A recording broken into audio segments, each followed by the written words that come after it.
What's going on, guys? Lulu Locked In here. I almost said my own name, but that's beside the point. I'm gonna be very biased about this one because if you don't know this, you probably do. If you don't, J. Cole is probably still he's probably the only artist to never leave my top three all-time artists.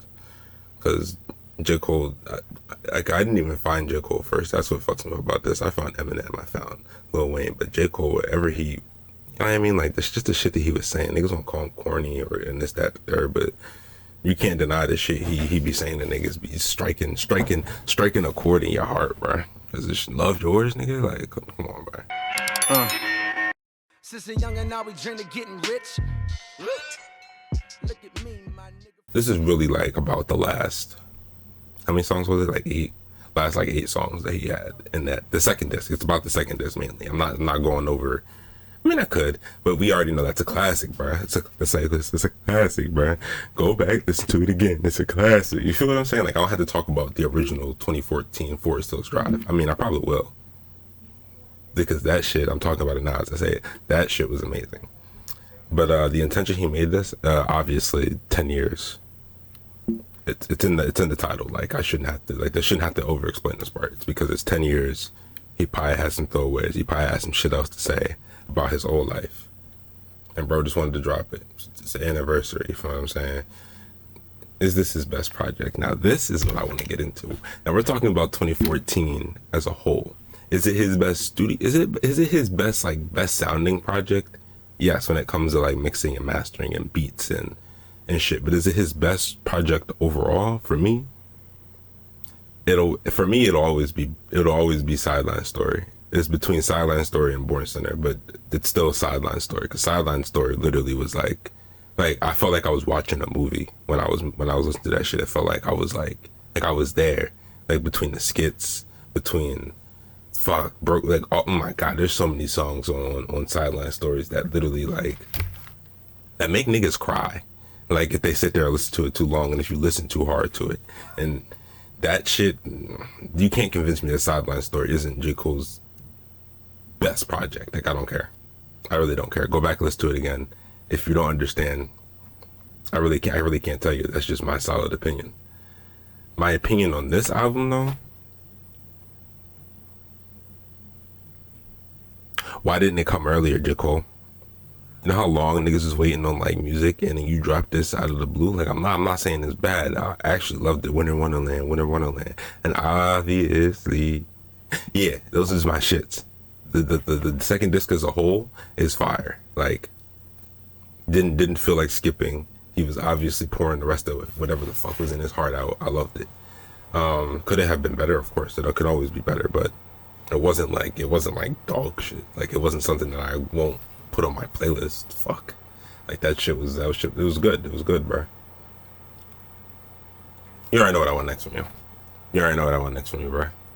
Don't even act like you haven't been talking about it. You actually lied. You said the fall off was supposed to come a year ago in July or February of last year, I think.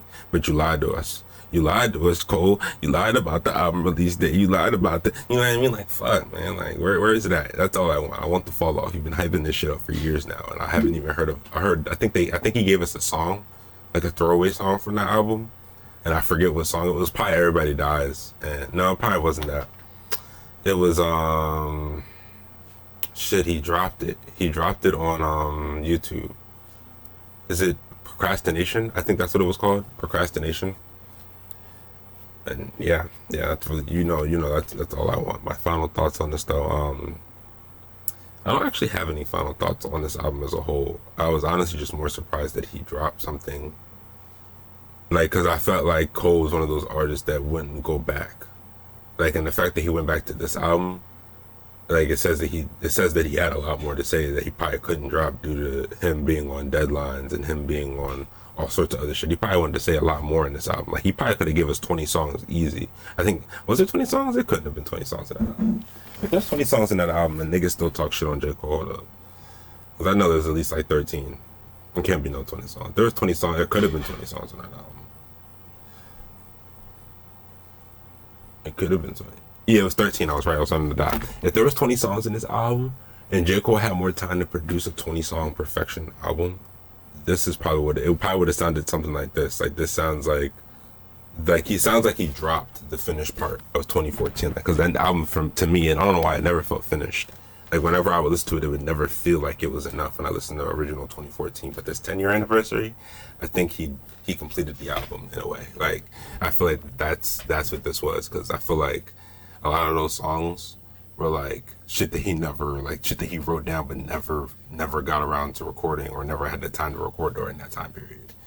And yeah, Mr. Coleman, you did your thing. Continue to do your thing.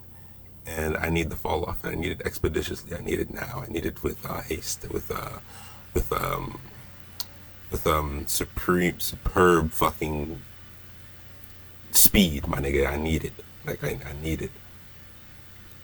Please, before I get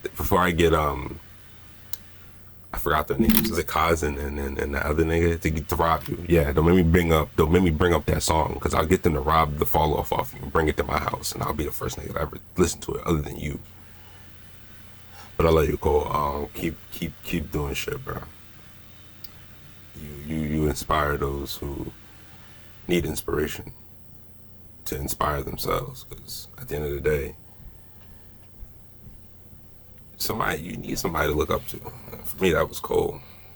Like for the longest time, it was Cole, and it was a little bit Kendrick, but Kendrick was on some West Coast shit when he was coming up. But Cole felt like he was in New York. He had that New York style with that southern flow, that southern accent and shit. But I love you guys.